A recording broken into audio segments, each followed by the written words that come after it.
Hello കൂട്ടുകാരെ, ആദ്യമായിട്ട് തന്നെ ഇന്ന് ചിങ്ങം 1 അപ്പോൾ എല്ലാ കൂട്ടുകാർക്കും കർഷക ദിനാശംസകൾ.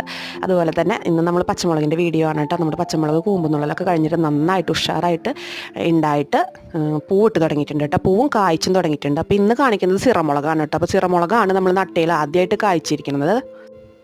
ചെറിയ ചെടിയിൽ നിന്ന് തന്നെ താഴേന്ന് മുതൽ തന്നെ ഉണ്ടായി നന്നായിട്ട് വിളവ് തരുന്നൊരു മുളകാണ് കേട്ടോ സിറ. ഇത് കണ്ടോ, ചെറിയ ചെടിയിൽ നിന്ന് തന്നെയാണ് കേട്ടോ ഇതുപോലെ കായകൾ ഉണ്ടായിരിക്കുന്നത്. അപ്പോൾ ഇതുപോലെ തന്നെ എല്ലാം നമ്മൾ നട്ട എല്ലാ ചെടിയിലും കായ ഉണ്ടായിട്ടുണ്ട്. അപ്പോൾ അത് നമ്മൾ അടിവളമായിട്ട് കോഴിക്കാഷ്ണം കമ്പോസ്റ്റാണ് കേട്ടോ പച്ചമുളകിന് കൊടുക്കാറുള്ളത്. പിന്നെ മേൽവളമായിട്ട് ഇടയ്ക്ക് സ്ലറിയും ആഴ്ചയിൽ നമ്മൾ കൊടുക്കുന്നുണ്ട്. കപ്പലണ്ടി പിണ്ണാക്കും വേപ്പ് പിണ്ണാക്കും കൂട്ടിയുള്ള സ്ലറി നമ്മൾ മുമ്പത്തെ വീഡിയോയിലൊക്കെ ഇട്ടിട്ടുണ്ടായിരുന്നു. ആ സ്ലറിയാണ് കേട്ടോ നമ്മളെല്ലാ പച്ചക്കറിയും കൊടുക്കുന്നത്. അപ്പോൾ നന്നായിട്ട് മുളക് ഉണ്ടായി തുടങ്ങിയിട്ടുണ്ട് കേട്ടോ. അപ്പോൾ ആദ്യമായിട്ട് ഇപ്പോൾ മുളക് പൊട്ടിക്കാറായി നിൽക്കുന്നത് നമുക്ക് സിറമുളകാണ്. അപ്പോൾ ഇപ്രാവശ്യം നമ്മൾ നേരം വൈകിയാണ് നട്ടിരിക്കുന്നത്. കാലവർഷം നേരത്തെ വന്നുകൊണ്ട് തന്നെ മെയ് മാസം ഒക്കെ നമ്മൾ നടുന്നതാണ്. ഈ പ്രാവശ്യം നേരം വൈകി നമ്മൾ ജൂൺ പകുതിക്കാണ് കേട്ടോ നട്ടത്.